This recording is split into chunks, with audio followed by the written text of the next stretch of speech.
There are moments in life that stay etched on your soul like invisible scars. Moments that no matter how many years pass still hurt when you touch them with a memory. For me, that moment came on a Tuesday afternoon in the living room of my own home, surrounded by people I thought I knew, but who were really strangers sharing my blood. My name is Catherine Hill. I am 64 years old. What I'm about to tell you will forever change the way you see your own family. Before I tell you what happened, I need you to understand who I was, who I had been for all those years. I was born in a small town where women learned from the time we were girls that family was the most sacred thing. My mother taught me to sew, to cook, to care, but above all, she taught me to love unconditionally. And I did. I loved without measure, without questions, without limits. I married young. My husband Richard was a hard-working man who dreamed of giving our children everything he never had. We were together for 38 years. We were not rich, but we never lacked for anything. We had a modest house on the outskirts of the city, a garden where I grew white roses, and 3 children who were our reason for living. Andrew,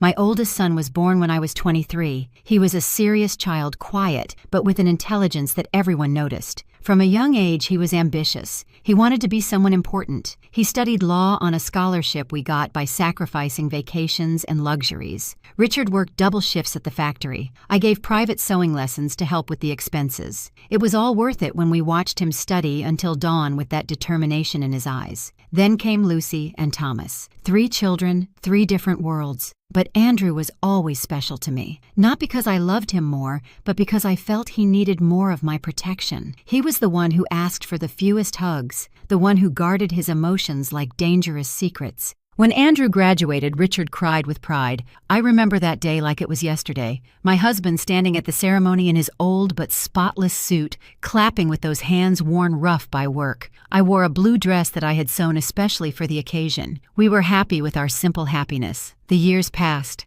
Andrew became a successful lawyer. He married Valerie, a woman from a wealthy family who never looked at me with real warmth. I always felt that to her, I was just the poor mother-in-law, the uneducated woman who didn't fit in at her elegant parties. But I kept quiet. You learn to keep quiet about many things when you love. Richard died 5 years ago, a sudden heart attack that didn't even give him time to say goodbye. That morning he had eaten breakfast with me, kissed my forehead as always, and by the afternoon he was gone. The pain was so great I thought I wouldn't survive it, but I survived. Because that's what women like me do. We survive. After Richard's death, my life became quieter. Lucy had moved to another city for work. Thomas lived with his family in a nearby neighborhood and visited me every week. But Andrew grew distant. His visits became sporadic. He always had an excuse. Work commitments, travel. I lived alone in the same house where we had raised our children, a house that was already too big for me, filled with photographs and memories. I kept tending the garden of white roses that Richard had planted for me. Each flower that bloomed was like a love letter he was still sending me from wherever he was. Money was never abundant, but Richard had been careful. He had a modest life insurance policy and some savings he had kept secret for years. When he died, I discovered he had left exactly $45,000 in an account I didn't know about. A fortune for us, a trifle for others. I invested that money wisely with the help of Thomas, who worked at a bank. I didn't touch a penny. I let it grow. It was my security, my peace of mind for the years I had left. And in the bottom of my heart, I also saw it as something I could divide among my 3 children when I was gone. A final inheritance from their father and me. The months turned into years. My life was quiet, almost monotonous. I went to church on Sundays, tended my garden, read novels borrowed from the local library. I saw my grandchildren when their parents brought them over. They were my joy, my reason to keep smiling. Don't miss any of these stories I share with you, because each one carries a lesson I learned through tears. 6 months ago, everything changed. Andrew called me on a Friday night. His voice sounded different, excited in a strange way. He told me he had important news and that he would come to visit me the next day. My heart filled with hope. It had been so long since we had spent time together. He arrived on Saturday accompanied by Valerie. They entered my house with a solemnity that unsettled me. We sat in the living room, that modest room with old but clean furniture, with curtains I had embroidered myself 20 years ago. Andrew didn't waste time. He told me that a distant uncle of Richard's, someone we had barely seen a couple of times in our lives, had passed away childless 3 weeks ago, and in his will, to everyone's surprise, he had left a considerable inheritance to Richard's family. Since Richard was gone, the inheritance passed directly to his descendants, to Andrew, Lucy, and Thomas. How much? I asked, my voice trembling. Andrew looked at me intently. $32 million, Mom. Divided between the three of us. The world stopped. 32 million. A number I couldn't even imagine. A number that transformed lives, that opened doors, that changed everything. But there's something else. Andrew continued with a smile that didn't reach his eyes. Uncle August left a special clause. An additional $1 million separate from the main division intended specifically for you. My heart leaped. For me? Why? Apparently he met you on 2 occasions and was impressed by your character. The way Andrew said that last word made me uncomfortable, as if he found it absurd. Valerie, sitting beside him, smiled coldly. How generous of him, she said in a tone that made it clear she thought the opposite. The official reading of the will is next Friday, Andrew explained. Uncle August's lawyer wants a formal meeting with all the heirs. It will be at my house. I'll invite some close friends. A small celebration. I nodded, still trying to process the information. $1 million for me, a 64-year-old woman who had never had more than $5,000 in her bank account. Are you okay, Mom? Andrew asked, though his tone didn't sound genuinely concerned. Yes, son. Just surprised. After they left, I sat in that living room for hours. I looked at the photographs on the walls, Richard and me on our wedding day, the children when they were little at birthdays and Christmases, an entire life captured in old frames. Richard used to say that money was like water. It revealed the true shape of things.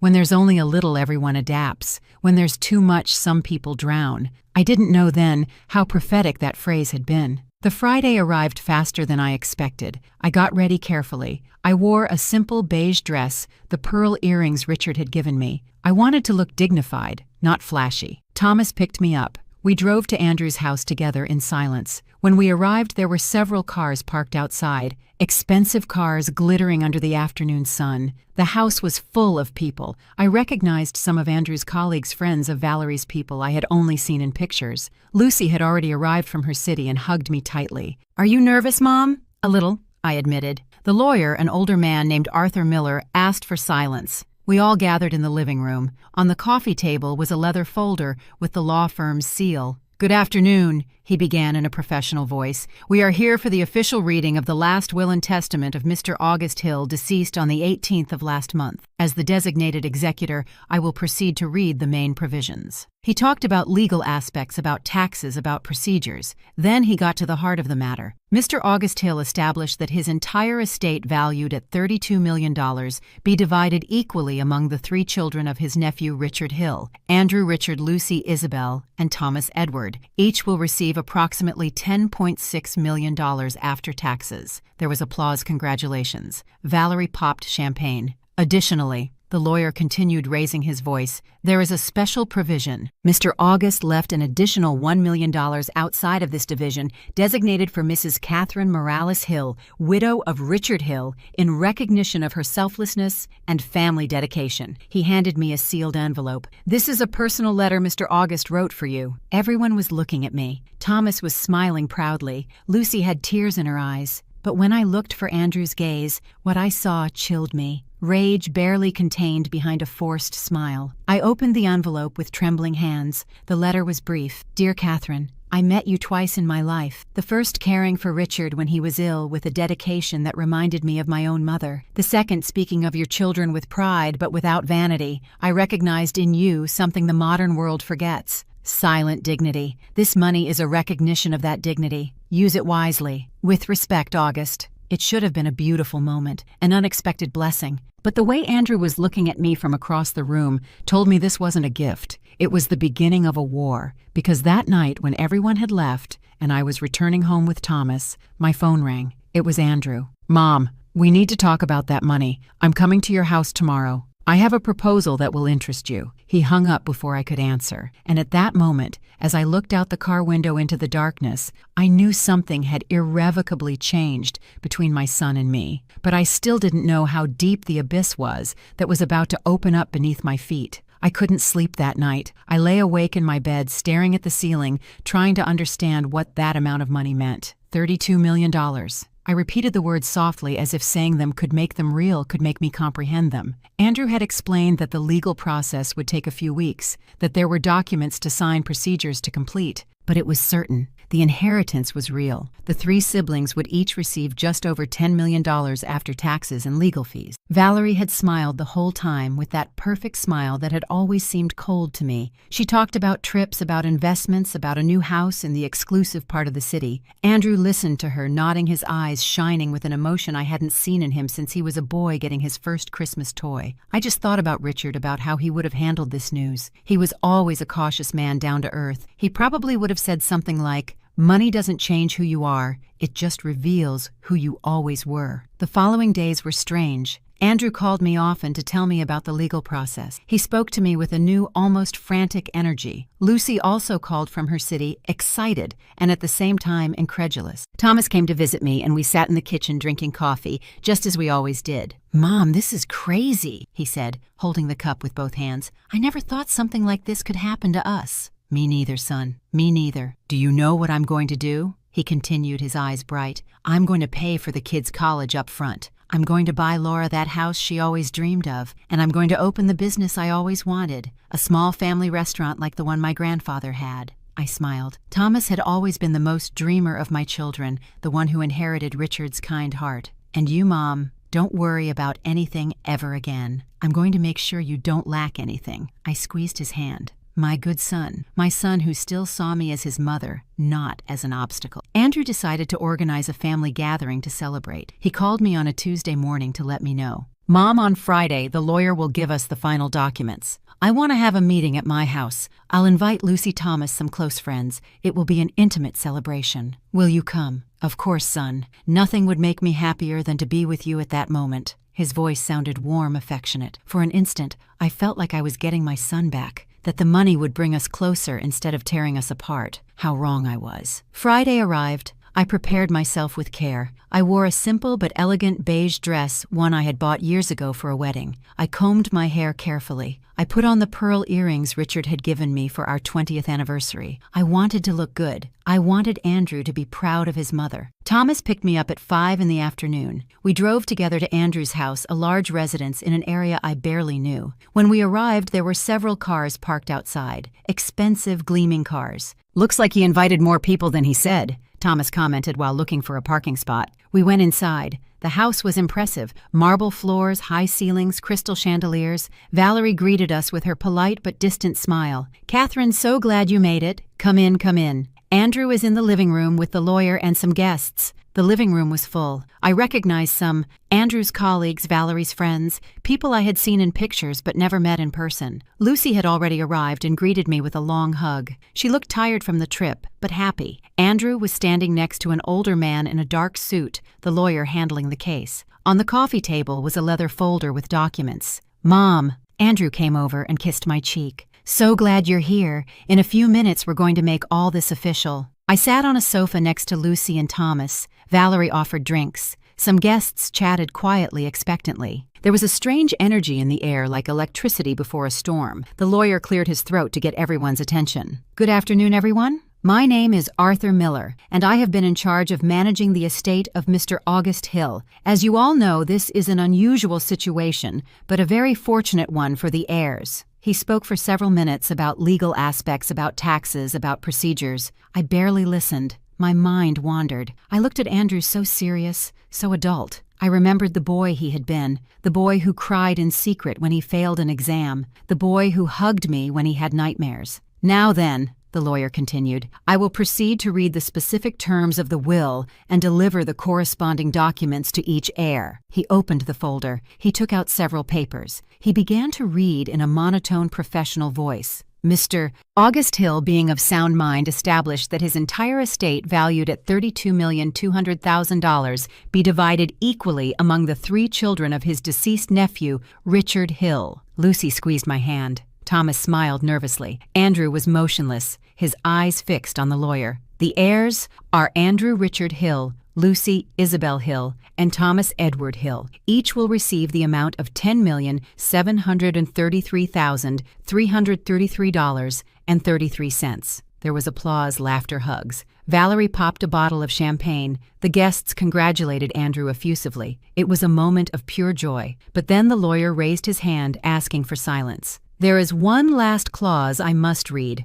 a clause that Mr. August specifically established. The noise stopped. Everyone looked at the lawyer curiously, and in that instant, my entire life was about to break into pieces. The lawyer adjusted his glasses and looked back at the document. His face had become serious, professional, almost uncomfortable. The clause reads verbatim, "It is my express wish that Mrs. Catherine Hill, widow of Richard Hill, mother of the primary heirs, receive in recognition of her selflessness and family sacrifice the amount of $1 million to be delivered immediately and without conditions." The silence was absolute. I didn't understand at first. I heard the words, but I didn't process them. $1 million.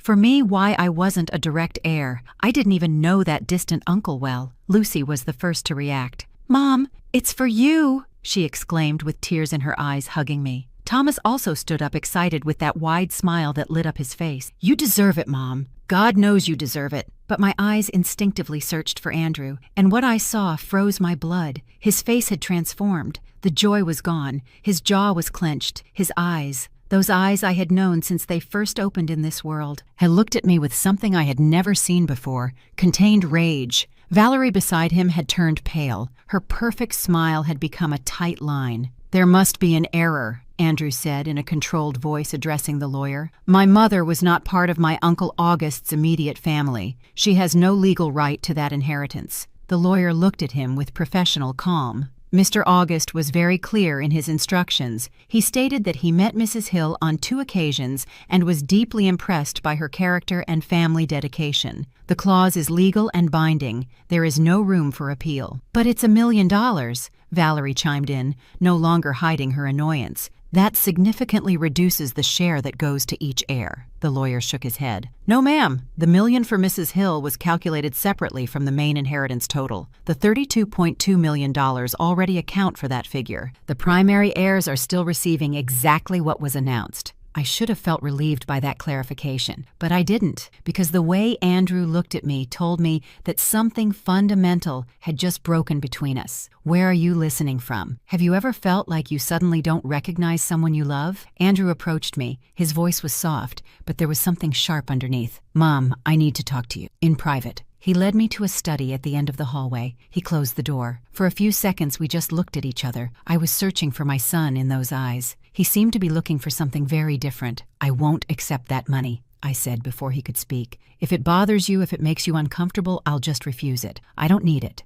"That's not the point, Mom," he replied, but his tone said otherwise. "The point is, it doesn't make sense. You barely knew my Uncle August. Why would he leave you $1 million?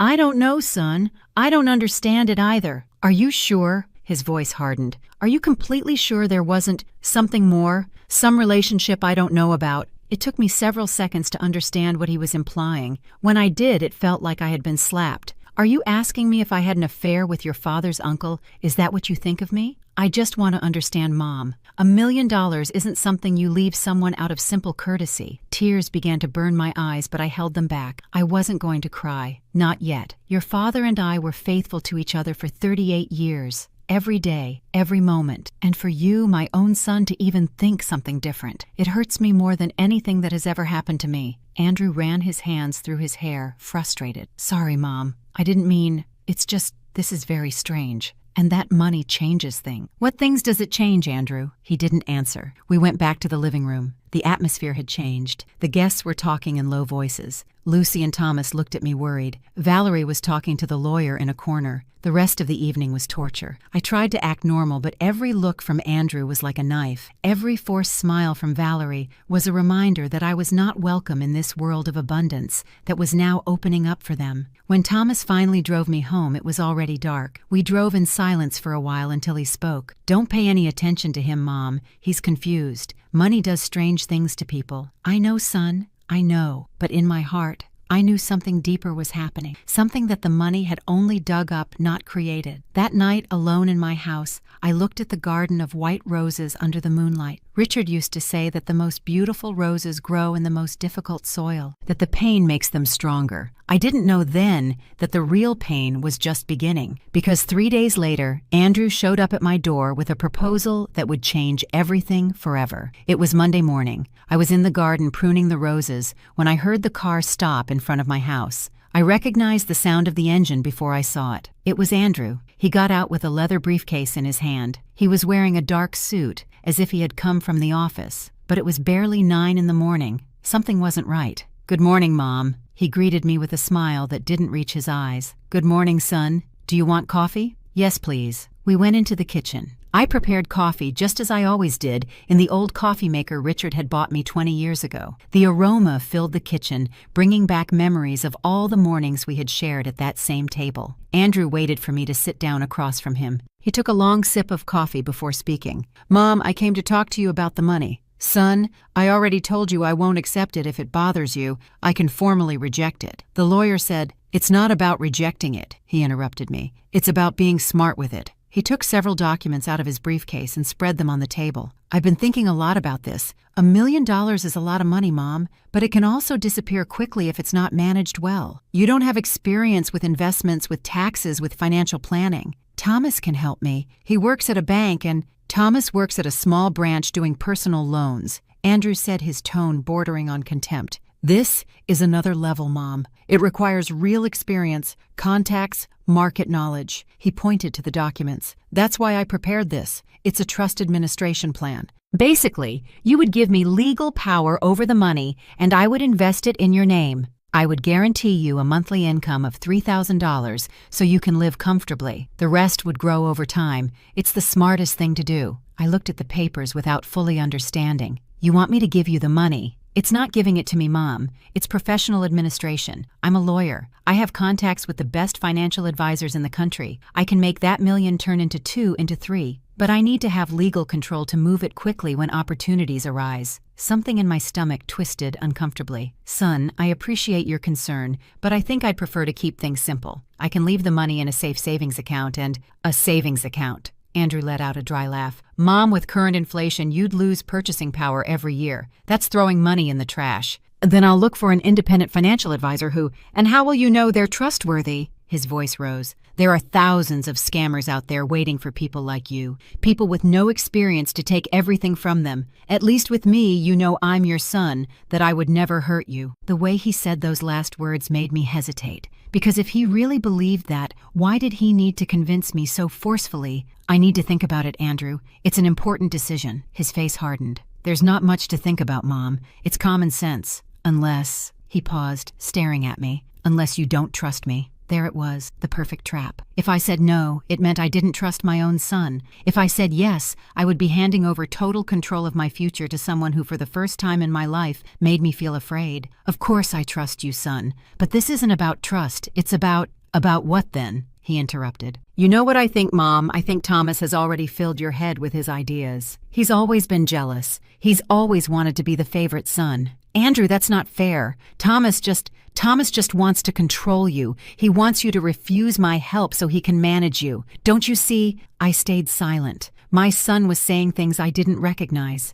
poisoned words that didn't seem like his. He stood up abruptly. "You know what, Mom? Forget it. I came to help you because I love you, because I care about your future. But if you prefer to listen to Thomas, go ahead. Just don't come crying to me when you lose everything. Andrew, please don't leave like this. I have to get to work." He gathered the documents with jerky movements. "When you change your mind, call me. But don't take too long. Opportunities don't wait." He left without saying goodbye. I heard the car start and drive away. I sat there in the kitchen with my cold cup of coffee, trying to understand what had just happened. Was I the one who was wrong? Was I being ungrateful by refusing his help? Or was there something darker behind that proposal? I called Thomas that same afternoon and told him everything. "Mom, don't sign anything," he said in a serious voice. "If Andrew really wanted to help you, he would recommend an independent advisor. He wouldn't ask for total power over your money. This isn't right." "But he's my son, Thomas. Why would he want to hurt me?" "I don't know, Mom, but money changes people. Sometimes it reveals who they really are." I couldn't sleep that night. I tossed and turned in bed thinking about Andrew as a boy, about all the nights I stayed awake caring for him when he was sick, about all the sacrifices Richard and I made to give him a better life. When did I lose that boy? Or maybe he never existed, and I only saw what I wanted to see. A week went by with no word from Andrew. He didn't call. He didn't write. It was as if he had erased my existence from his life because I didn't do what he wanted. Lucy called me from her city worried. Mom, Andrew called me. He told me you're being manipulated by Thomas, that you're becoming paranoid. What's going on? I explained everything. There was a long silence on the other end of the line. I can't believe it, she finally whispered. Is Andrew really doing this? I don't want to create a divide between you, honey. You're siblings. But something is very wrong, she finished. Mom, listen to me. You're not crazy. You're not being manipulated. You're protecting what is yours, and you have every right to. Her words gave me strength. I decided I wouldn't sign anything, that I would seek independent professional help, that I would make my own decisions. I didn't know then that Andrew had already made his. Because 2 weeks later, I received a certified letter that took my breath away. The letter arrived on a Wednesday. The mailman knocked and asked me to sign for it. It was a large official envelope with the letterhead of a law firm I didn't know. My hands trembled as I opened it. Inside were several legal documents.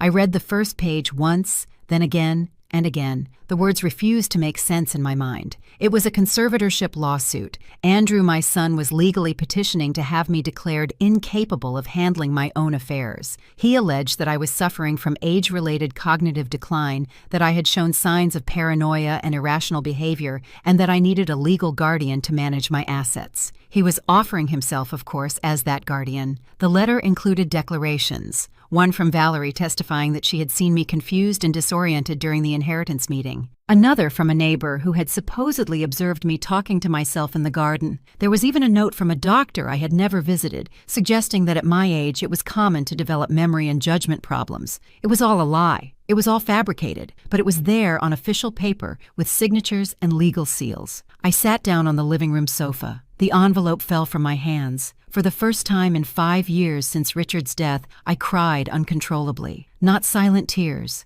not contained weeping. It was a deep sob that came from a place in my soul I didn't know existed. How had it come to this? How could the child who had grown in my womb, who had nursed at my breast, who had learned to walk, holding my hands, how could he do this to me? The money. It was all about the money. I don't know how long I sat like that, crying alone in that living room full of family photographs that now seemed like cruel jokes. Photos of birthdays, of graduations, of Christmases. In all of them, Andrew was smiling. In all of them, I was looking at him with motherly pride. What would you have done in my place? How do you fight your own blood without destroying yourself in the process? The phone rang. It was Thomas. Mom, are you okay? I've been calling you all morning. I couldn't answer. I just cried harder. I'm on my way. Don't move. He arrived 20 minutes later. When I showed him the documents, his face transformed into something I had never seen. Pure fury. This is illegal. This is abuse. I'm going to talk to Andrew right now and, no, son, please. I don't want any more fighting. You don't want fighting. His voice broke. Mom, he is trying to steal from you, to take away your dignity, your freedom. We can't stay silent. But he's your brother. A brother doesn't do this. A stranger does this. An enemy. Thomas stayed with me for the rest of the day. He called Lucy and explained the situation. She took the first available flight. By nightfall, my 2 younger children were with me in that living room, planning how to defend me from my oldest son. Lucy contacted a lawyer friend of hers, an honest man named Frank Sullivan, who agreed to review my case without an upfront fee. Mrs. Hill, he said when we met the next day, this lawsuit is weak. There is no real evidence of cognitive decline. The declarations are circumstantial at best, but it's going to be painful. It's going to be public. Are you prepared for that? I don't have a choice, do I? There are always choices. You could offer Andrew a settlement, give him part of the money in exchange for him dropping the lawsuit. No. The word came out of my mouth with a firmness that surprised me. I will not reward him for trying to destroy me. I will not teach him that cruelty is rewarded. If he wants to fight, we will fight, but with the truth. Frank nodded respectfully. Then we'll start with independent medical evaluations.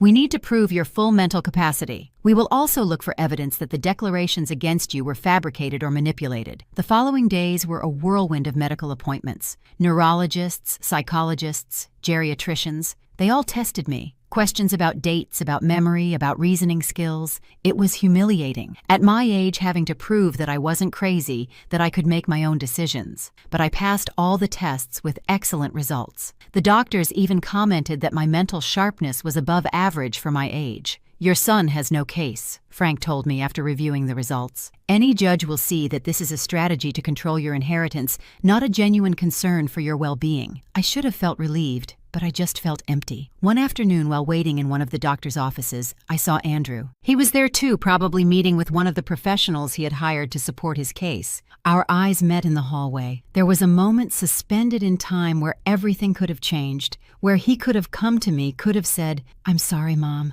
I don't know what I was thinking." But he didn't. He looked away and kept walking, as if I were a stranger. That night alone in my house, I went to the room that had been Andrew's when he was a boy. I still kept some of his things, school trophies, photographs, an old baseball glove Richard had bought him. I held the glove in my hands. I remembered the day Richard taught him how to catch the ball in the yard. Andrew was 8 years old. He missed again and again, but he didn't give up. He had that fierce determination that I admired. Now he was using that same determination against me. "What did I do to you, son?" I whispered in the darkness of the empty room. "What did I do wrong to make you hate me like this?" There was no answer, only the silence of a house too big for a woman too alone. The date for the preliminary hearing was set for 3 weeks later. Frank prepared me carefully on what to expect, what to say, how to behave. "The most important thing," he said, "is to remain calm. Andrew and his lawyers will try to provoke you to make you seem emotional or unstable. Don't fall into the trap."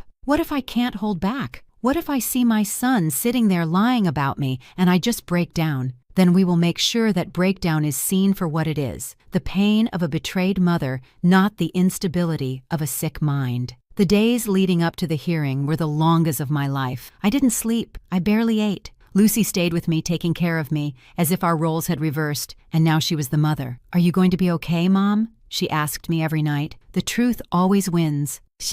I wanted to believe her, but I had learned that truth and justice don't always go hand in hand, that sometimes the one with more money, more connections, more power is the one who wins, regardless of who is right. And Andrew had more of all of that than I did. The night before the hearing, I spent hours looking at the family photos. I searched for any sign, any clue of when this transformation had begun. Was it when he married Valerie? Was it when he started earning money? Or was it always there, hidden, waiting for the perfect opportunity to come out? Maybe Richard had seen it. Maybe that's why he was always harder on Andrew than on the other two. It wasn't cruelty. It was preparation. He was trying to temper a character that he knew was weak. At 3 a.m, I finally fell asleep on the sofa. I dreamed of Richard. We were young again in our first house with baby Andrew in my arms. "Take care of him," Richard said to me. "He's going to need you more than the others." "I will," I answered in the dream. "I always will." I woke up with tears on my face.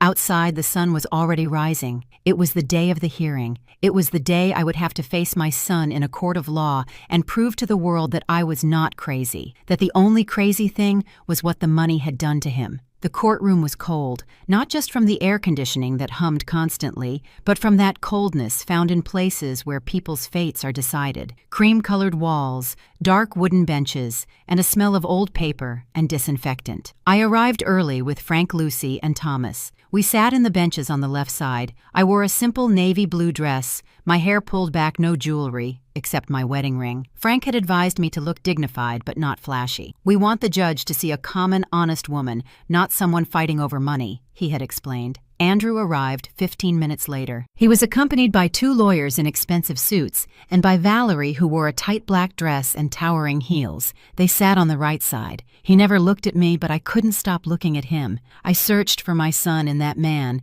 in the perfectly pressed gray suit with gold cufflinks, with that air of authority and confidence he had cultivated for years. I didn't find him. The judge entered. He was an older man with completely white hair, thick glasses, and a tired expression that spoke of decades seeing the worst of human nature. "Case number 4532, the clerk announced. "Andrew Richard Hill versus Catherine Hill. Petition for conservatorship due to alleged mental incapacity." The words echoed in the room like a sentence. Mental incapacity. My son was publicly legally saying that I was crazy. Andrew's lawyer, a thin man with a nasal voice, began his presentation. He talked about my age, the natural risks of cognitive decline, the genuine concern of my son for my well-being. He used technical terms, statistics, references to similar cases. Then he called his first witness, Valerie. She took the stand with that studied elegance she always had. She swore to tell the truth with her hand on the Bible and sat down with her back perfectly straight. "Mrs. Hill," the lawyer began,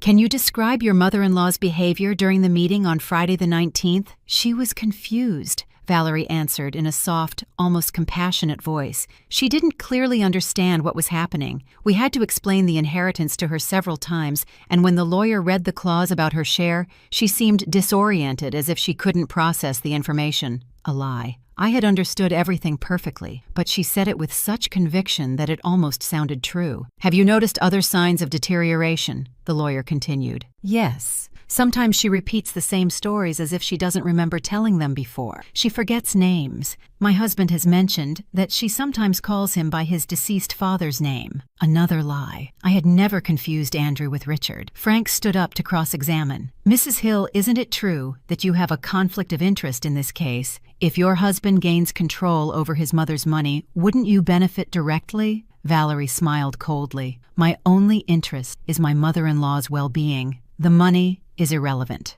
"Irrelevant?" Frank raised an eyebrow. "Isn't it true that you and your husband are in the process of buying a $5 million property and need additional liquidity to close the deal?" Andrew's lawyer shot to his feet. "Objection irrelevant to the case." The judge thought for a moment. "Sustained. Mr. Sullivan, stick to the central issue." Valerie stepped down with a satisfied smirk. She had planted her lies and escaped unharmed. Next, the neighbor, Mrs. Martin, an elderly woman who lived 3 houses down from me, testified. She swore she had seen me talking to myself in the garden on multiple occasions. When Frank questioned her, he discovered that this woman had received $2,000 from Andrew as charitable aid 2 weeks before the lawsuit. The coincidence was obvious, but the damage was done. Finally, the doctor who had supposedly evaluated my mental state, a Dr. Ramirez, whom I had never seen in my life, explained that he had reviewed my medical history, and that based on my age and third-party reports, he considered a deeper evaluation of my decision-making capacity to be prudent. "Dr. Ramirez," Frank asked during the cross-examination, "at any point did you personally examine Mrs. Hill?" "No, but based on the documentation." "So your opinion is based entirely on what others told you?" "Correct. Remote evaluations are common practice when—" "Yes or no, doctor, did you personally examine my client?" "No." "Thank you. No further questions." After a recess, it was our turn. Frank first called the neurologist who had examined me the previous week, Dr. Mendez, a respected professional with 30 years of experience. "What was your diagnosis after evaluating Mrs. Hill?" Frank asked. "Mrs. Hill shows excellent cognitive function for her age. Her tests for memory, logical reasoning, and decision-making capacity are all within or above the normal range. I found no evidence of significant mental deterioration. Any evidence of paranoia or irrational behavior? None. In fact, she showed a remarkable level of clarity when explaining her situation. Her concerns seemed completely rational given the circumstances." Andrew's lawyer tried to discredit him by suggesting he had been hired by us, but Dr. Mendez held his position with professional firmness. Then Thomas testified. "He spoke about me with so much love, with such conviction, that I had to hold back tears. My mother is the most lucid and centered person I know," he said. "She cared for my father during his illness. She managed the house, the finances, everything without help. This lawsuit isn't about her mental capacity. It's about the money. And that's the saddest part of it all." When it was Lucy's turn, her voice trembled, but it didn't break. "I have spoken to my mother on the phone 3 times a week for the last 5 years. Every conversation is clear, coherent, and full of wisdom. She advises me on my work, on my life. If she is mentally incapacitated, then what does that say about the rest of us?" Finally, Frank called me. I walked to the stand, my legs trembling. I swore to tell the truth, looking directly at Andrew. He kept his eyes fixed on his papers. "Mrs. Hill," Frank began in a gentle voice, "can you explain in your own words what is happening here?" I took a deep breath. This was the moment, the chance to speak, to tell my truth. "My son wants my money," I said, my voice clear, "and he is willing to destroy my reputation, to humiliate me publicly to get it. I am not crazy. I am not confused. I am hurt because the child I raised, the child I gave everything to, prefers to see me as a senile woman rather than his mother. Why do you think he is doing this? Money changes people, or maybe it just reveals who they always were. I don't know. But I know that the Andrew sitting over there is not the son I knew. Or maybe he never existed, and I only saw what I wanted to see." Andrew's lawyer stood up to question me. Mrs. Hill, isn't it true that you refused your son's professional help regarding the administration of your inheritance? I refused to give him total control of my money. That is different. And doesn't it seem irrational to reject the help of a successful lawyer, your own son, in favor of what exactly? Managing $1 million with no experience. It is not irrational to protect what is mine. What is irrational is to pretend that a son who wants to take away my autonomy is acting out of love. Are you accusing your son of having bad intentions? I am telling the truth. And the truth is, if he really cared about me, we wouldn't be here. He would be at my house drinking coffee in my kitchen, talking to me like a mother and son,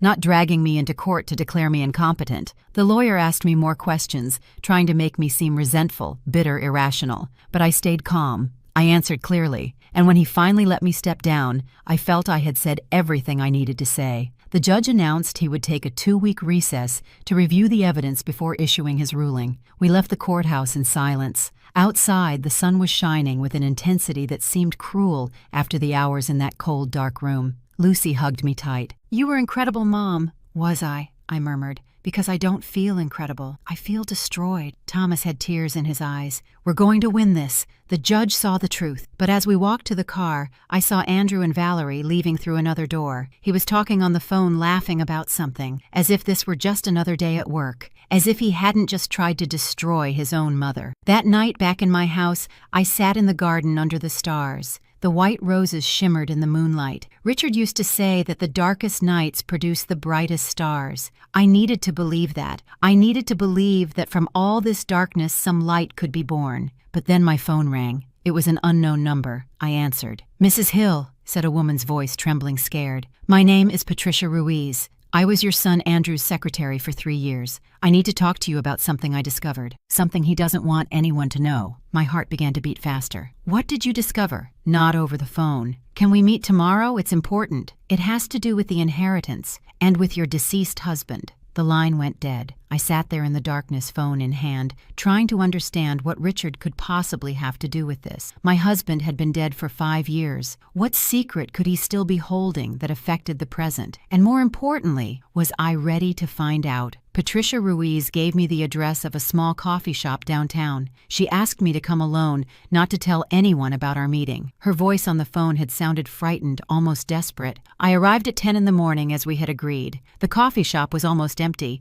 A young woman about 35 with brown hair pulled back in a ponytail motioned to me from a table in the back. She had dark circles under her eyes, and her hands trembled around her coffee cup. "Mrs. Hill," she whispered when I sat down, "thank you for coming." "What is it you need to tell me?" She looked around nervously before pulling a manila envelope from her bag. "I worked for Andrew for 3 years. I was his personal assistant. I handled his schedule, his documents, his calls, everything. 2 months ago, he fired me without explanation. He just said he no longer required my services. I'm very sorry, but I don't understand what that has to do with me." "It has everything to do with it." She opened the envelope and took out several documents. "Before I left, I made copies of some files that seemed strange to me. I didn't know what they meant then, but when I saw the news about the lawsuit he filed against you, I understood everything." She showed me the document. It was correspondence between Andrew and Uncle August dated 2 years ago. 2 years. A year before the uncle died,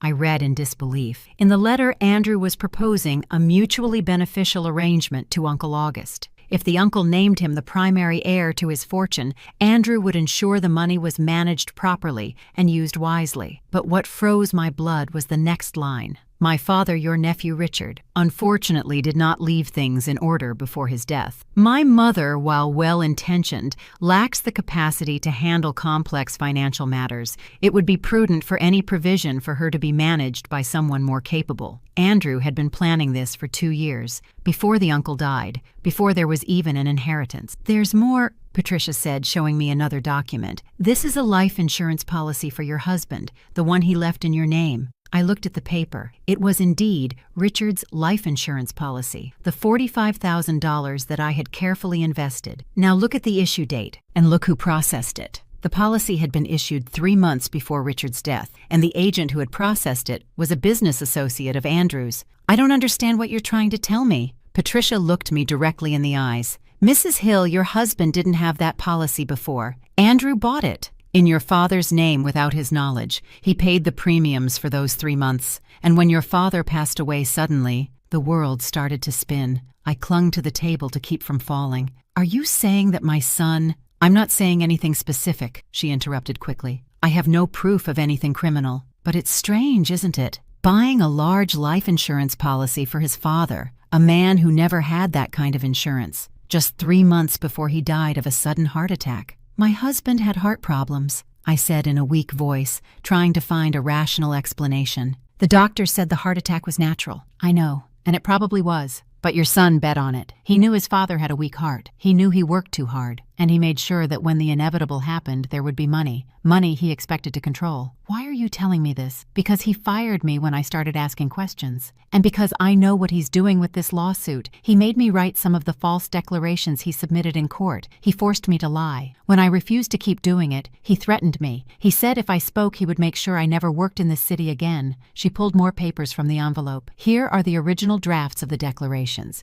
You can see my handwriting, my corrections. This proves it was all fabricated, that the accusations against you are false." I took the documents with trembling hands. It was all true. There was written evidence of the manipulation, of the lies, of the entire plan. "Why are you risking yourself to help me?" "Because I have a mother, and if anyone did to her what Andrew is doing to you, I would hope someone would be brave enough to speak up." We sat in silence. I was trying to process everything. My son had planned this for years. He had manipulated, lied. He had probably even wished for his own father's death to benefit from the insurance. And now he was destroying me because I was the last obstacle between him and total control of the money. "What would you have done in my place?" I whispered, more to myself than to Patricia. "How do you face the monster your son has become without the pain killing you first?" Patricia squeezed my hand. "With the truth, always with the truth." I put the documents in my bag. I thanked her. I promised I would protect her when all of this came to light. She hugged me before leaving, whispering,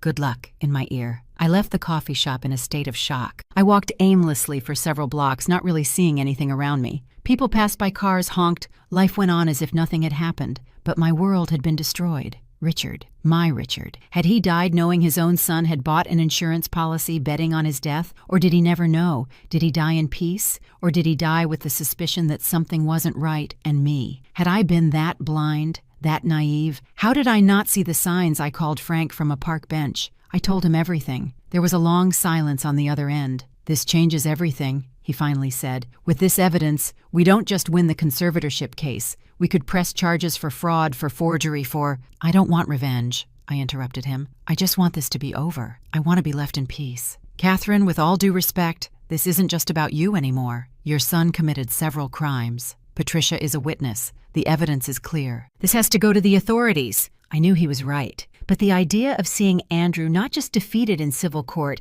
but potentially facing criminal charges, tore me apart. He was still my son, the child I had carried in my womb, the baby I had nursed, the little boy who cried during nightmares, and only I could calm him. When had that boy turned into this? That afternoon, Thomas and Lucy came to my house. I showed them the documents. Lucy cried. Thomas turned pale with fury. "I'm going to kill him," he said, and had to immediately correct himself. "No, sorry, I didn't mean that. It's just, how could he do this to Dad? To you? The money," I answered, my voice tired. "It was always about the money." "No," Lucy said, drying her tears. "It's not just the money. It's power. It's control. It's wanting to be important no matter who he has to destroy to get there." Frank presented the new documents to the judge as an urgent matter. He requested an immediate hearing. The judge, after reviewing the evidence, agreed. The hearing was scheduled for 2 days later. Those 48 hours were eternal. I barely slept. When I did, I dreamed of Richard. In the dreams, he was trying to tell me something important, but I couldn't hear him. He would walk away, fade,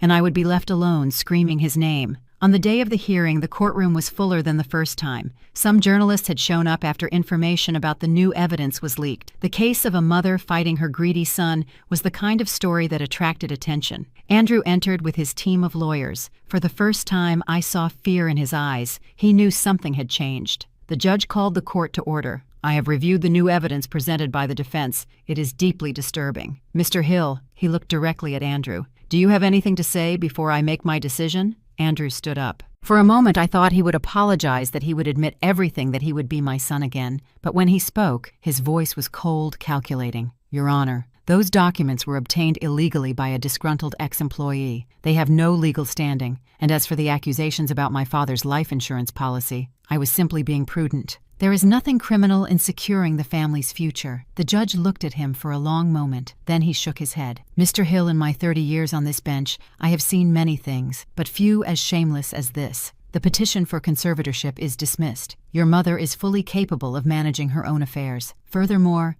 I am ordering an official investigation into the irregularities presented, and I warn you, if I find you have committed procedural fraud, you will face severe consequences. He banged the gavel. I had won. The legal nightmare was over. But when I looked at Andrew, I saw something in his face that filled me with terror. It wasn't defeat, it wasn't regret, it was pure hatred. And I knew in that instant that this was far from over, because a son who is capable of destroying his mother in court is capable of anything. And that night, when I returned to my house and found the door forced open, my living room destroyed, and a note on the table that said, "This is only the beginning," I knew the real battle was just starting. I called the police immediately. They arrived 20 minutes later. 2 officers who walked through my house with flashlights taking pictures and notes. The furniture was overturned. The sofa cushions were slashed. The family photographs that had hung on the walls for decades were shattered on the floor. The glass smashed to pieces like my heart. But the worst part was the garden. Someone had ripped out all of my white roses, every single one. They had left them scattered on the dirt, wilting, dying. The garden Richard had planted for me, the last living piece of our love, destroyed. I sat on the front step while the police worked, unable to cry. I had no tears left. There was just a huge, cold emptiness spreading inside me, like a wound that would never close. "Mrs. Hill," one of the officers said, approaching me, "do you have any idea who might have done this? Any enemies? Anyone with a reason to want to hurt you?" I looked at the note he was holding in an evidence bag. This is only the beginning. The writing was impersonal, probably printed, but I knew who was behind it. "My son," I whispered. The officer looked uncomfortable. "Your son? Are you sure about that? We are in the middle of a legal battle. He just lost in court, and now this. Who else could it be?" "I understand, but without direct proof, without witnesses, it's difficult." "I know. He's a lawyer. He knows exactly how to do this without leaving evidence." The officers stayed for another hour. They took the note the fingerprints promised to investigate, but their eyes told me what I already knew. Without concrete proof, there was nothing they could do. When they finally left, I called Thomas. He came running with his wife Laura and the kids. Lucy came too. Together we started to clean up, to pick up the pieces, literally and figuratively. "You're staying with us," Thomas declared, picking up a broken frame. "It's not safe for you to be here alone." "This is my home," I replied with a firmness I didn't feel. "I'm not going to let him chase me out of here too." "Mom, please." "No, Thomas. I've already lost too much. I'm not losing my home. It's the only thing I have left of your father." Lucy hugged me in silence. She understood. She had always understood that sometimes the battle isn't just about winning, but about not losing the last thing that defines you. That night, after everyone left, I installed new locks on all the doors. I closed the curtains. I sat in the kitchen with a cup of tea I couldn't drink, listening to every noise in the house, every creak, every whisper of the wind. I was afraid. A deep, visceral fear I had never felt in my life. Because it's one thing to face a stranger, a criminal, but how do you protect yourself from your own blood? How do you sleep knowing that someone who came from your body wants to destroy you? The following days were a silent nightmare. Frank filed a formal complaint against Andrew for the break-in, but without direct proof, it was just my word. Andrew denied everything, of course. He said he had also been the victim of recent robberies, implying that maybe I was fabricating evidence to discredit him. The investigation into the procedural fraud moved slowly. The authorities reviewed documents, questioned Patricia, examined every detail. But these processes take time, months, maybe years. Meanwhile, I lived in a constant state of alert. Every unknown call made me jump. Every car that stopped in front of my house filled me with panic. I stopped going out except for essentials. The world had become a dangerous place where my own son lurked in the shadows. One afternoon, 2 weeks after the break-in, I received a call from Valerie. Her voice was sweet, almost worried. "Catherine, it's me. I know things have been difficult. I wanted to know if you're okay." "Why are you calling me Valerie?" "Because despite everything, you are my husband's mother, and I think this has all gotten out of control. Andrew he's not well. He's obsessed with this. He barely sleeps. He barely eats. And what do you want me to do about it? I want us to talk. You, me, and Andrew. Like a family. Maybe we can find a solution that works for everyone. No lawyers, no courts. Just us." Every instinct told me no, that it was a trap, that Valerie had never been my friend and wasn't about to start now, but there was a part of me, that motherly part that never dies no matter how much they hurt you, that wanted to believe, that wanted to think there was still hope, that my son could come back to me. Where? I finally asked. At our house, this Saturday at 3 p.m. Just the three of us. I promise it will be civil, I agreed. Against Frank's advice, against the worries of Thomas and Lucy, I agreed to go. Saturday arrived overcast, threatening a storm. I dressed carefully like someone preparing for battle. I carried a small recorder in my purse that Frank had given me. Record everything, he had said. Don't trust anything. I arrived at Andrew's house exactly at 3. Valerie greeted me with a smile that didn't reach her eyes. The house was silent, too silent. Come in, please. Andrew is waiting for you in the study. I walked down that long hallway to the study. The door was ajar. I knocked softly before entering. Andrew was sitting behind his desk. He looked different. Thinner, deep, dark circles, disheveled hair, as if he really hadn't slept in weeks. Hello, Mom, he said without getting up. Hello, son. We looked at each other in silence for a moment that seemed eternal. I searched his eyes for something, anything, that would tell me the boy I had loved was still in there. Valerie says you wanted to talk, I finally said. Yes, I want this to end, Mom. I'm tired. You're tired. We're all tired. Then drop the investigation. Leave me in peace, and it will all end. It's not that simple. An official investigation has been opened. I can't stop it even if I wanted to. You could tell the truth. Admit what you did. He laughed humorlessly. The truth? What truth, Mom? That I worked my whole life to get out of the poverty we grew up in. That I sacrificed, studied, broke my back to be someone. And now, when I finally have the chance to secure my future, to give my family what they deserve, you stand in my way. I didn't stand in your way. You were the one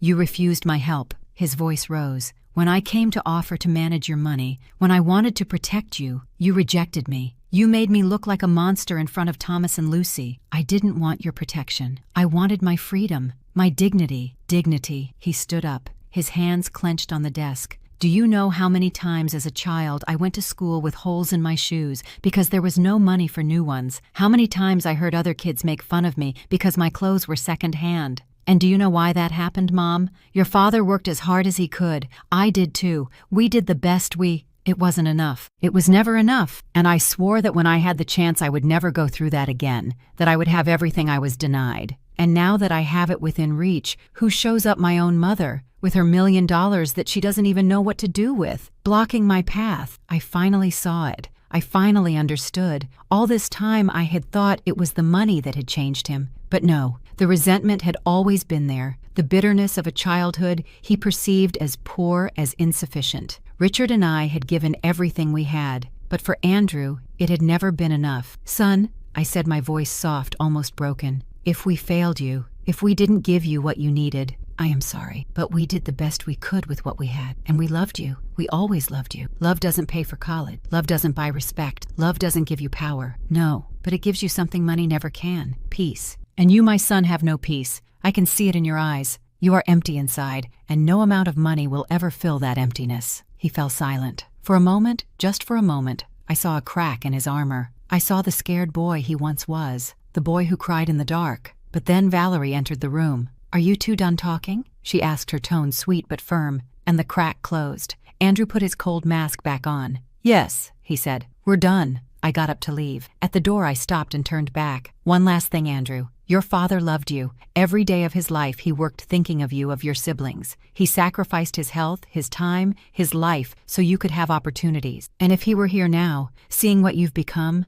it would break his heart. But he's not here, is he, Mom? He's dead, and the dead don't get a say in how we live. I left that house knowing I had lost my son forever. That the Andrew I had known, if he ever truly existed, was gone, and in his place was a stranger with his face, with his voice, but without his soul. I drove home in the rain which had finally started to fall. The sky was crying the tears I could no longer shed. But when I arrived and saw Thomas and Lucy waiting for me on my doorstep, worried, loving, I knew something fundamental. I had lost one son, but I still had two, and they were worth all the pain in the world. That night, as I reviewed the recording of the conversation with Andrew, I heard something I had missed at the time. At the end, as I was leaving, he had whispered something so low it was barely audible. Forgive me, Mom. So low that maybe even he didn't realize he had said it. And in that almost inaudible whisper, I found the truth I had been searching for all this time. That whisper became my obsession over the following weeks.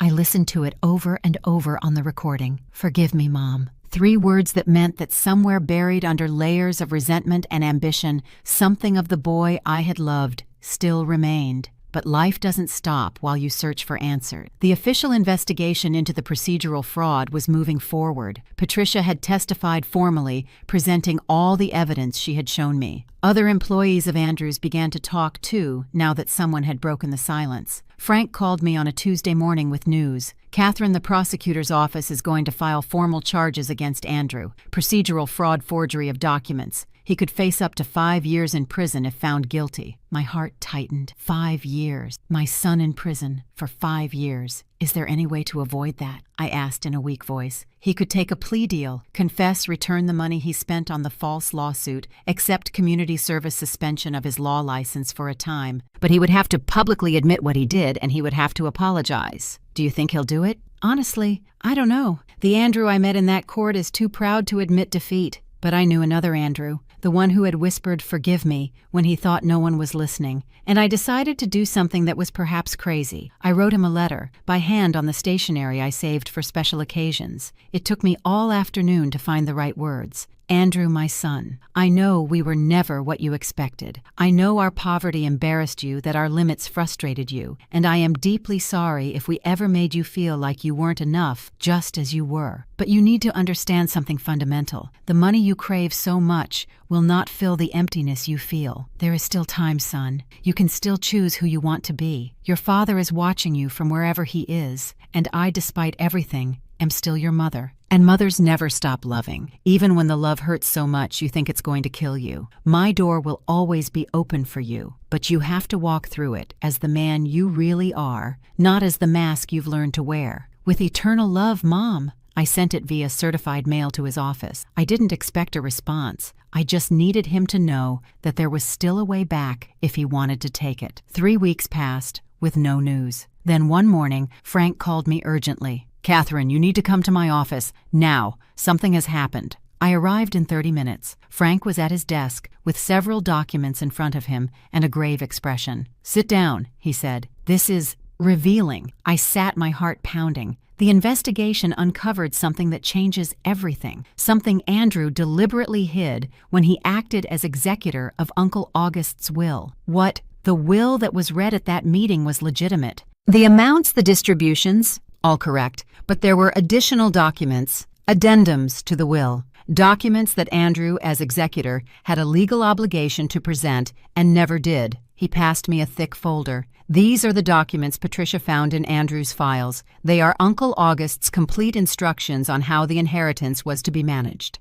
I opened the folder. The first document was a long letter from Uncle August addressed to his heirs. "Dear nephews and niece, I leave you this fortune, not as an end, but as a means. I worked hard in my life and accumulated wealth, but I realized too late that money without purpose is just paper. That is why I am establishing the following conditions for this inheritance. The $32 million I leave you must be used as follows. $20 million will be allocated to create the Richard Hill Education Foundation in honor of my deceased nephew. This foundation will provide full scholarships to students from low-income families. The remaining $12 million will be divided among you 3, but with one condition. You must work together in the administration of the foundation for a minimum of 5 years, proving you can honor your father's memory with family unity and community service. If any of you refuses to participate, you will forfeit your share, which will be redistributed between the other 2. The additional $1 million for Catherine Hill is unconditional in recognition of her character and dedication. I trust she will use it wisely." Tears began to fall down my face. "Andrew knew this," I said, my voice trembling. "Yes," Frank confirmed. "As executor, he received all these documents from Uncle August's notary. He had a legal obligation to share them with all the heirs, but he deliberately hid them. Why? Because if he presented the complete instructions, he wouldn't receive $10 million for himself. He would receive only $4 million, and he would have to dedicate 5 years of his life to working for a foundation for poor families. Exactly the kind of life he had spent decades trying to leave behind." He showed me more documents. There's more. Here are emails between Andrew and Uncle August from 2 years ago when the uncle was still alive. Andrew wrote to him several times asking to be named executor of the will. He told him he was the only one with enough legal experience to handle such a large estate. I read the emails with growing horror. Andrew had cultivated a relationship with the uncle specifically to position himself as executor. He had been strategic, calculating, patient. Did Uncle August suspect anything? I asked. Look at this last letter. Frank handed me a yellowed envelope. He wrote it a week before he died and left it sealed with instructions that it only be opened if problems arose with the execution of the will. I opened the envelope with trembling hands. Uncle August's handwriting was shaky but clear. If you are reading this, it is because something went wrong with my will. I suspect that Andrew, whom I named executor for his legal expertise, might try to manipulate my instructions. He is an ambitious young man, and ambition without values is dangerous. That is why I left copies of all documents with my personal lawyer and with the notary. If Andrew hides anything, find them. My true wish was to create a foundation that honored not wealth but character, like the character of Richard, who worked his whole life with dignity, and like the character of Catherine, who loved unconditionally. May this money serve to create more people like them, not to feed greed. I covered my face with my hands. Uncle August had known. He had seen in Andrew exactly what I had refused to see for so long. Catherine, Frank said softly, this is probate fraud. It's a serious federal crime. Andrew didn't just hide information. As executor, he held a position of trust that he deliberately violated. He could face 10 years in prison, not 5. And what happens to the inheritance now? Now it is executed according to Uncle August's true instructions. The foundation will be created. The 20 million will go there. The other 12 will be divided among the 3 siblings, but only if they agree to work for the foundation. If Andrew refuses or is found criminally guilty, his share is divided between Lucy and Thomas. And my million, your million, was unconditional. It is completely yours, no matter what happens with the rest. I sat in silence, processing everything. My son had known from the beginning that the inheritance came with responsibility, with service, with purpose. And instead of accepting it, he had tried to steal not just money, but the entire legacy his uncle wanted to leave. There's more, Frank continued. The investigators found that Andrew had already spent almost $2 million of his share of the inheritance. He bought properties, made risky investments, lived beyond his means, assuming the money would keep flowing. What's going to happen now? The prosecutor wants Andrew to return everything he spent. If he can't, he'll have to sell his assets and he will face criminal charges for probate fraud on top of everything else. I called Thomas and Lucy. They came to Frank's office. When we showed them the documents, Lucy cried. All this time, we had the chance to do something meaningful, she said between sobs. Dad would have been so proud of a foundation in his name, and Andrew destroyed it all for greed. Thomas was pale with contained rage. How could you, Andrew? He whispered, as if his brother could hear him. How could you betray not just Mom, not just us, but Dad's memory? There's a hearing scheduled for next week, Frank explained. The judge will review all this new evidence, and the prosecutor will offer Andrew a chance to negotiate a plea or go to trial. That night, I wrote in my journal, something I hadn't done since Richard died. I needed to put the pain I felt into words. Richard, my love, our son is lost. And I don't know if it was our fault for not seeing the signs or if it was just destined to be. But your brother August saw what we didn't, and he left a path to redemption, a chance to do good. I just hope Andrew has the courage to take it before it's too late. The week before the hearing was torture. Andrew didn't answer any of my calls. Valerie contacted me, once her voice cold, to tell me she was considering divorce. I didn't marry a criminal, she said before hanging up. The day of the hearing, the courtroom was packed. Journalists, onlookers, people who had followed the case in the news. The headline, "Successful Lawyer Defrauds Family Inheritance," had captured public attention. Andrew entered with his legal team. He looked destroyed. He had lost weight. His suit hung off him. But the most shocking thing was his eyes when he finally looked at me. There was no anger, no pride. There was only deep shame and pain. The judge reviewed the documents in silence for several minutes. Then he looked directly at Andrew. Mr. Hill, as executor of your uncle's will, you had a fiduciary duty, not just to the heirs, but to the memory and final wishes of the deceased. By hiding essential documents, you violated that trust in the most severe way possible. Andrew stood up. Your Honor, I have no excuses. What I did was unforgivable. I let my ambition, my pride, and my resentment turn me into someone I don't recognize. I am willing to accept any consequence. Are you willing to formally confess? The prosecutor asked.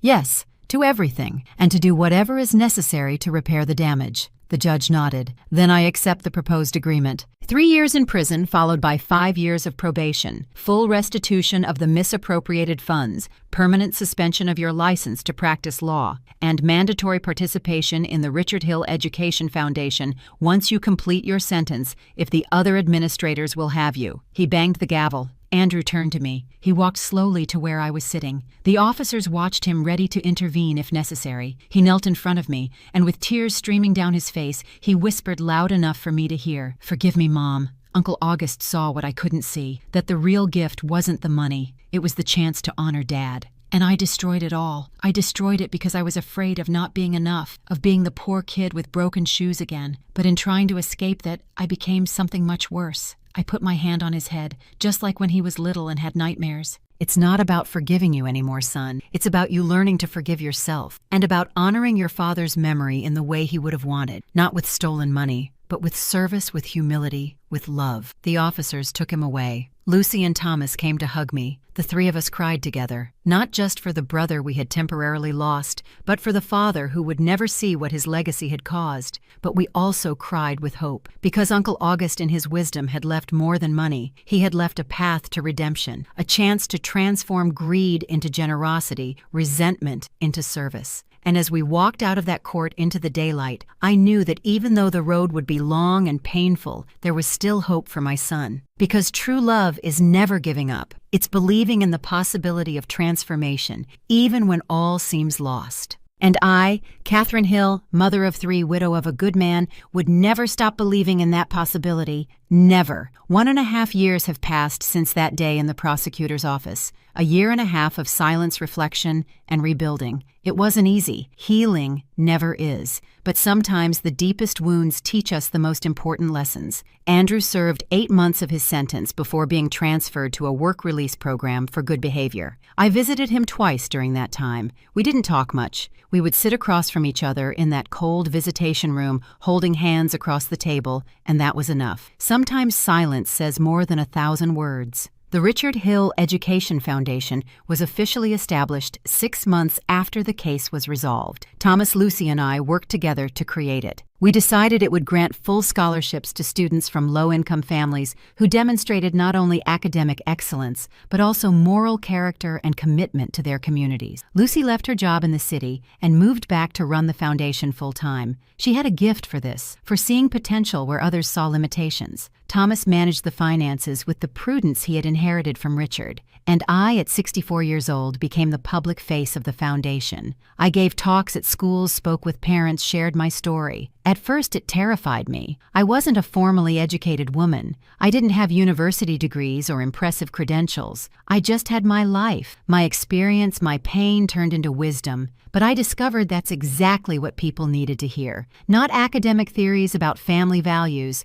but the raw, honest truth of a mother who had watched her son get lost in the darkness and fought to help him find the light again. At one of those talks, I met a woman named Elena. She was 58, 2 years younger than me. After my presentation, she approached me with tears in her eyes. "My daughter hasn't spoken to me in 3 years," she confessed. "We argued about money, about inheritances, about things that seem so insignificant now. After listening to you today, I realized it's not too late, that as long as there is life, there is hope for reconciliation." I hugged her, and in that hug, I understood something fundamental. My pain had served a purpose. My story, as devastating as it was, had the power to heal others, to give them hope when they had lost it. Andrew was finally released after serving his full 1-year sentence. He insisted on not asking for early release. "I need to pay what I owe," he told me during one of my visits. Not for the law, but for myself. The day he got out, I was waiting for him outside with Thomas and Lucy. Not with banners or celebrations. We were just there, his family, telling him without words that he was not alone. We hugged in silence. This Andrew was different. Thinner, yes, but also softer. The edges of pride and ambition that had defined him had been worn down, revealing the man who had always been underneath. Vulnerable, scared, but finally willing to be real. Valerie had filed for divorce while he was in prison. I don't judge her. She had married a version of Andrew that no longer existed. He signed the papers without a fight. "She deserves someone who can give her what I never could," he told me. "I can only offer her apologies." Andrew began working with the foundation as part of his community service. At first it was awkward. Seeing his siblings run something he had tried to destroy was humiliating, but he swallowed his pride and showed up every day. He cleaned offices, organized files, did the work no one else wanted to do. And then something changed. He was assigned to work directly with the scholarship students. Kids from poor families, exactly as he had been. Kids with worn-out shoes and second-hand clothes, but with fire in their eyes and dreams too big for their circumstances. One afternoon, I found him in the foundation's garden talking to a 10-year-old boy named Miguel. The boy was proudly showing him a drawing he had made, a drawing of his family in a big, beautiful house. "One day, I'm going to buy my mom that house," Miguel said with absolute conviction. "I'm going to be a lawyer like you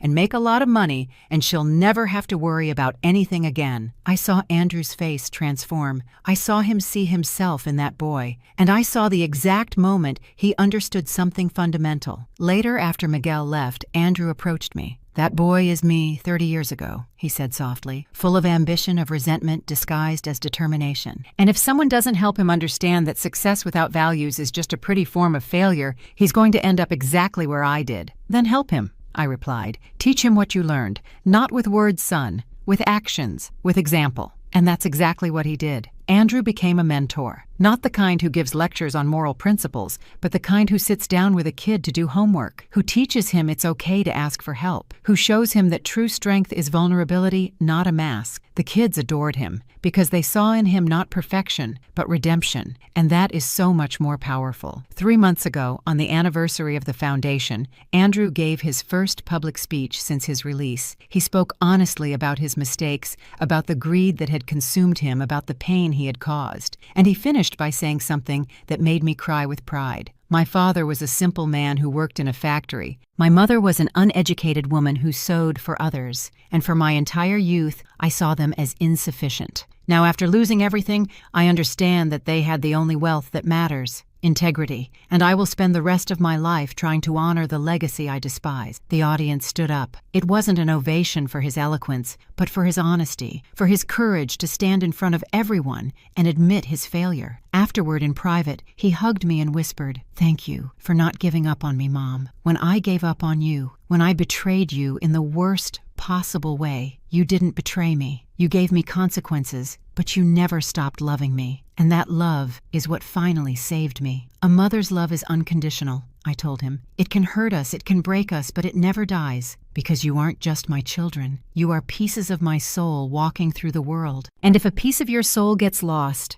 you will do whatever it takes to find it again." Today, as I write these final words of my story, I am sitting in my garden. The white roses have grown back. Thomas and Andrew replanted them together 6 months ago. They aren't the same roses Richard planted, but they are beautiful in a different way. Stronger perhaps because they were born from soil that knew destruction. My 3 children come over for dinner every Sunday. It's our new tradition. We cook together, we laugh together, sometimes we cry together. We talk about Dad, about the old times, about new dreams. There are no more secrets between us, no more masks. Andrew still has years of work ahead of him. Redemption is not a destination, it is a path, but he is walking it with honesty, with humility, with an open heart. And that is all a mother can ask for. I have learned that money reveals who we really are. For some, it reveals generosity. For others, greed. But the most important thing I learned is that no matter what it reveals, there is always a chance to change, to choose to be better, to turn pain into purpose.